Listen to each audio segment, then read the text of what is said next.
Raden.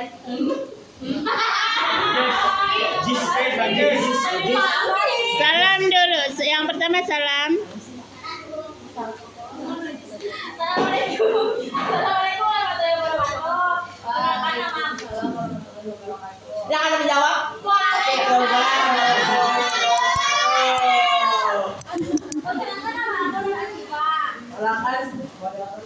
Moderator 2. Perkenalkan saya Maulana Rizky Aditya dari moderator 1. Dan perkenalkan aku Aira Halifa, sekretaris 2. Ya, di sini kita akan apa tadi? Berdiskusi.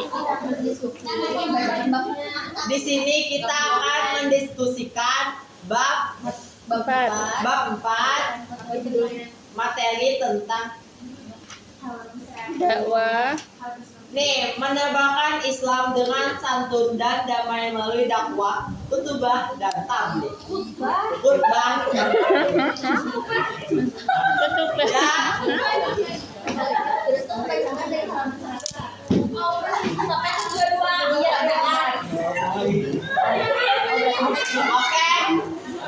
Oke.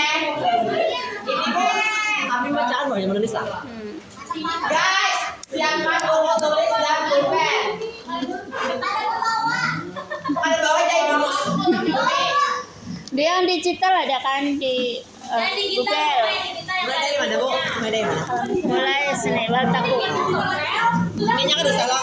Baca. Bu, jadi pekerjaan kami ini apa? Mencatat nanti yang teman-teman yang bertanya. Mencatat Sudah ini. siap buku tulis dan pulpen. Sekarang Mbak. Menulis dari halaman 1 sampai 122. Buku digital kan bisa loh, Bu. Ada komplain di komen sama Umi. Umi ada yang komplain katanya. Ya, gini maksudnya kalian menyimak, mendengarkan, mencatat apa yang kamu belum paham, nanti bertanya gitu. Semuanya tolong nih, ini tidak dicatat, tapi misalnya bukan ada yang kada paham bisa dicatat, tapi tolong buka buku digital di grup itu aja. Boleh aja. Dicatat yang ada paham lah. Modul RPM yang ada di grup itu boleh dibuka atau pakai RPP yang besar di grup. Nah, di situ ada proses diskusi segala. Nanti kalau kalian misalnya kesulitan untuk bertanya, boleh membuka di proses diskusi. Ya, sudah. Ya, Dengarkan sudah. yang kepada Anda kasih Pak moderator 2. Oke. Dengarkan, jangan ribut. Yang mendengarkan semoga dapat pahala. Amin. Tujuan pembelajarannya kada tahu nih, Bu. Atau berpatah Ya. langsung aja dari Ayat tadarus. Ayo tadarus. Ayo tadarus. Ayo satu. Ayo membacakan tadarus Al-Quran, baik materi ajarnya, aspek Al-Quran dan hadis, maupun untuk keimanan, fikih, akhlak, dan sejarah peradaban Islam atau FPI sebelum pembelajaran dimulai. Mari tadarus Al-Quran dengan baik dan benar sesuai dengan ilmu tajwid dan maksudul huruf. Semoga melalui pembiasaan ini Allah Subhanahu wa taala selalu memberikan petunjuk dan kemudahan dalam memahami materi ajar ini dan mampu menerapkan nilai-nilai yang dikandungnya dalam kehidupan sehari-hari. Amin. Aktivitas 4.1. Saatnya kita tadarus Quran surah Ali Imran surah urutan ketiga ayat 104 dan Quran surah An-Nahl urutan surah yang ke-16 125 berikut ini. Lalu salah satu peserta didik membacakan terjemahannya. Siapa bacakan, Bu? Tidak lanjut aja ke halaman berikutnya. Ini tidak ada. Ayatnya tuh dibaca nak. Waltakum minkum ummatun. Semuanya. Tolong yang main HP kondisikan dulu ya. Yang bermain make up tolong kondisikan. Ya Allah. Halaman berapa? 101. Surah Ali Imran. Ada buku digital. Buku digital dibuka, jangan keep aja di daftar. Ibu guru masalah. Cari sendiri di Google. Bukan di aplikasi Qurannya Ali Imran 104 ada nih. Kalau di buku sini 104 ya. 101 halamannya 101 ayatnya 104. Ali Imran ayat 104. Habis itu anak lagi 125. Ya, gitu bagus ya, harus lantang dan tegas. Nah,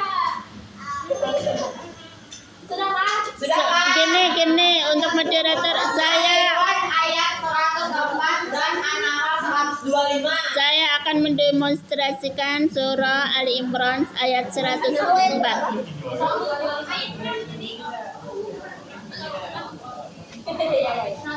Yuk, Ibu dulu bacakan kah atau ulang dulu? kamu. Ulang. Ayat a'udzu billahi minasyaitonir rajim. Bismillahirrahmanirrahim. Wa takum minkum ummatun yad'una ilal khairi wa ya'muruna bil ma'rufi wa yanhauna 'anil munkar wa ulaika humul muflihun. An-Nahl ayat 125. Bismillah ada? Kalau salah Bismillah, kan beda. Bismillahirrahmanirrahim.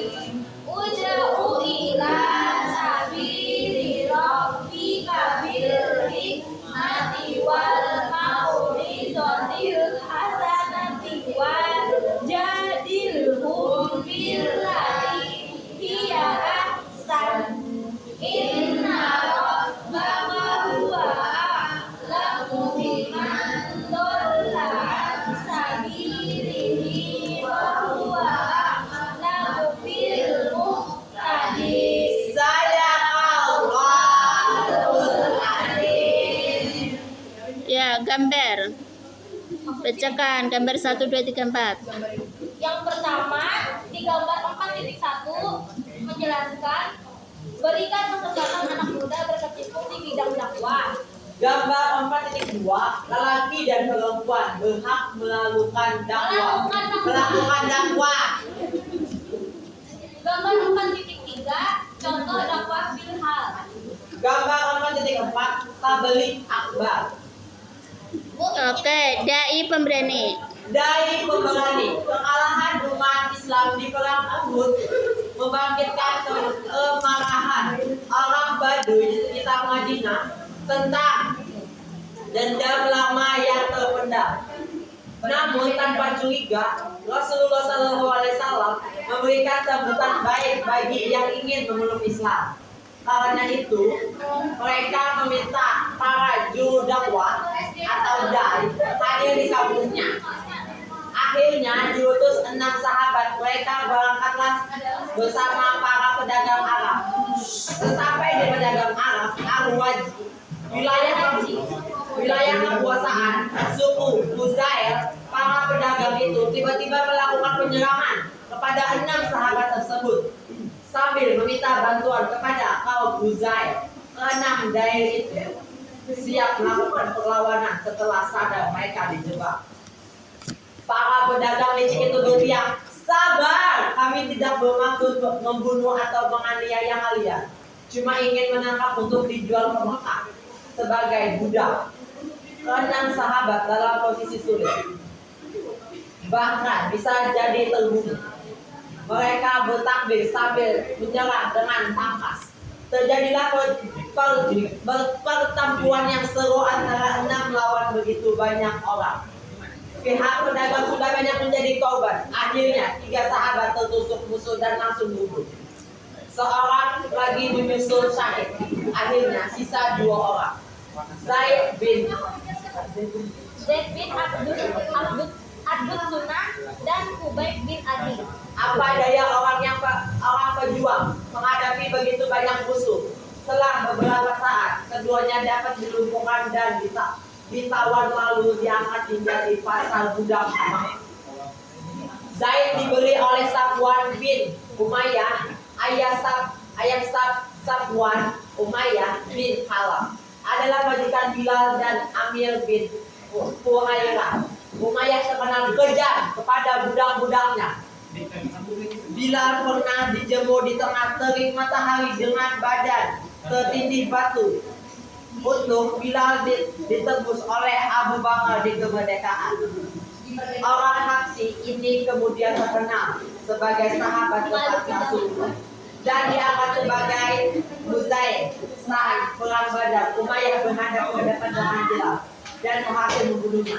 Sedangkan Kubayb diambil oleh Kubal bin Haris dengan tujuan yang sama. Seperti maksud Safwan memilih Zaid, yakni balas dendam kepada umat Islam.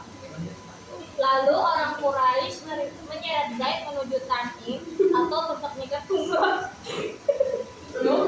Di tempat itu, Zaid menjalani hukuman pancung, menjelang Al-Boyo, melaksanakan tugasnya. Pemimpin kaum musyrik Abu Sufyan bertanya, Zaid, apakah Anda senang seandainya di tempat ini digantikan Muhammad, sedangkan Anda ditentram bersama keluargamu di rumah? Janganlah begitu, bantah Zaid dengan keras. Meski dalam keadaan begini, aku tidak rela Rasulullah tertusuk duri yang paling kecil di rumahnya. Abu Sufyan marah, Zaid akhirnya menyusul temannya menjadi syuhada. Di hati Abu Sufyan dan orang Quraisy timbul keheranan akan kesetiaan para sahabat kepada Muhammad. Abu Sufyan berucap kagum, aku tidak pernah menemukan seseorang yang begitu dicintai oleh para sahabat seperti Muhammad. Sesudah Zaid gugur, rombongan lain menyeret Kubayb. Sesuai dengan hukum Qisas, ia diberi hak menyampaikan permohonan terakhir. Ia meminta izin sholat sunnah 2 rakaat. Permohonan dikabulkan, Kubayb melaksanakan ibadahnya dengan baik. Setelah salam, ia berkata, demi Allah, andai kata bukan karena tak disangka aku gentar menghadapi maut, maka sholatku akan kulakukan lebih panjang. Akhirnya, Kubab menjadi syahid, menyusul 5 sahabat lainnya. Namun, semangat dakwah yang dilandasi keikhlasan untuk menjalankan ajaran kebenaran tak akan pernah padam dari permukaan bumi. Semangat itu terus bergema sehingga makin banyak jumlah pendakwahan yang dengan kekuatan sendiri menyelusup keluar masuk pedalaman berbatu-batu karang atau berhutan-hutan belantara untuk menyampaikan dakwah atau melakukan tabligh. B. Wawasan keislaman.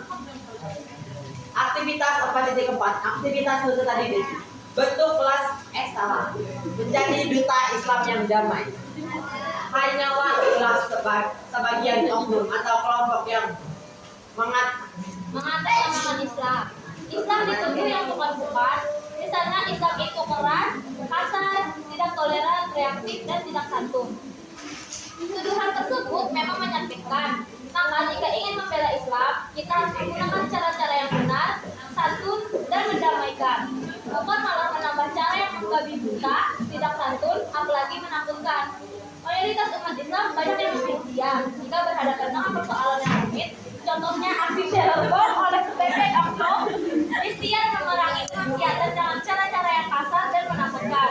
Mau menang sendiri saat mengutarakan argumen atau lebih unggul karena mayoritas, serta sangat abai dengan keberagaman. Semua pandangan itu tentu tidak benar dan harus dicari solusi yang tepat. Belajar dari sirah Rasulullah Shallallahu Alaihi Wasallam, kita mendapatkan banyak hikmah tentang bagaimana Islam itu harus dibawa dan diperjuangkan. Islam diajarkan oleh beliau dengan kelemah lembutan, santun, damai, dan akhlak yang baik. Bahkan tidak pernah menggunakan cara-cara teton dan menakutkan. Melalui cara seperti itu, akhirnya banyak pihak atau kelompok yang awalnya antipati kepada Islam berubah menjadi pemeluk dan pembela Islam yang sejati. Sabda Rasulullah SAW, Innallaha rafiqun yuhibbur rifqofil amri kullihi. Hadis riwayat Bukhari.